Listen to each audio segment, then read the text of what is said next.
In the old times, when it was still of, some used to wish for the thing one wanted. There lived a king whose daughters were all handsome, but the youngest was so beautiful that the sun himself, who has seen so much, wondered each time he shone over her because of her beauty. Near the royal castle there was a great dark wood, and in the wood under an old linden tree was a well.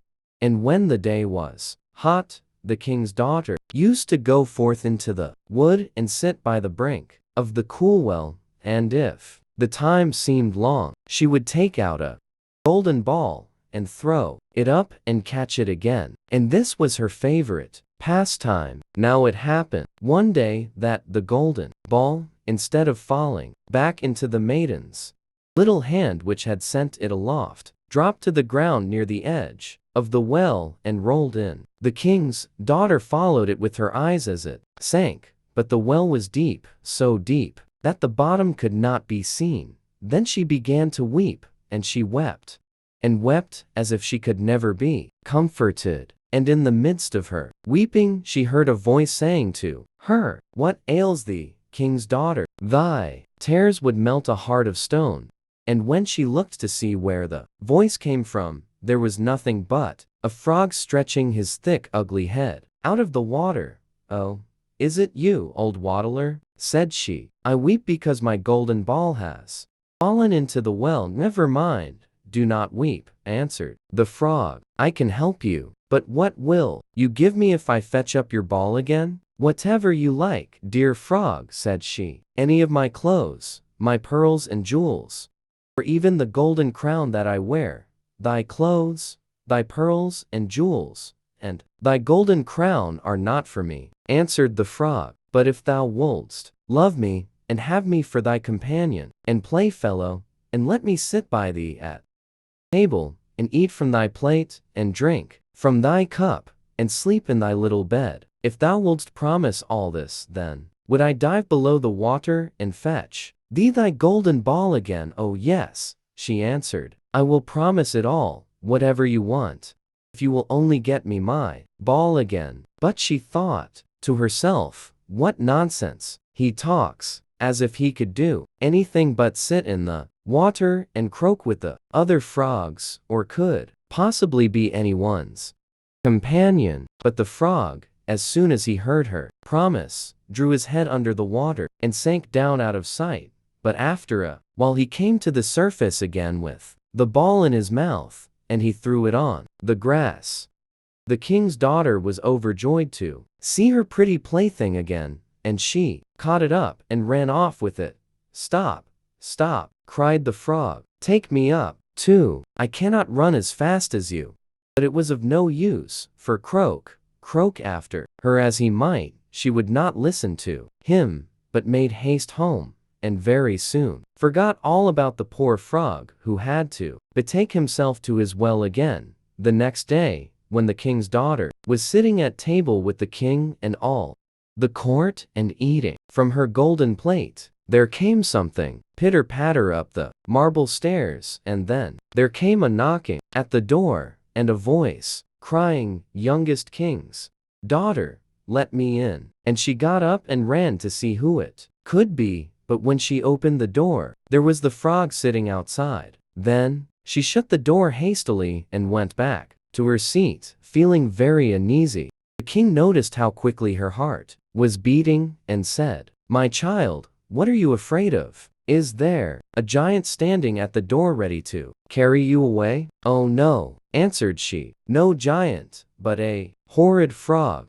"And what does the frog want?" asked the king. "Oh dear father," answered she, "when I was sitting by the well yesterday, and playing with my golden ball, it fell into the water, and while I was crying for the loss of it, the frog came and got it again for me on condition I would let him be my companion, but I never thought that he could leave the water and come after me. But now there he is outside the door, and he wants to come into me." And then they all heard him knocking the second time and crying, "Youngest king's daughter, open to me by the well water. What promised you me, youngest king's daughter? Now open to me that which thou hast promised." Must "Thou perform," said the king. "So go now, and let him in." So she went and opened the door, and the frog hopped in, following at her heels till she reached her chair. Then he stopped, and cried, "Lift me up to sit by you." But she delayed doing so until the king ordered her. When once the frog was on the chair, he wanted to get on the table, and there he sat and said, "Now push your golden plate a little nearer, so that we may eat together." And so she did, but everybody might see how unwilling she was, and the frog feasted heartily, but every morsel seemed to stick in her throat. "I have had enough now," said the frog at last, "and as I am tired, you must carry me to your room, and make ready your silken bed, and we will lie down and go to sleep."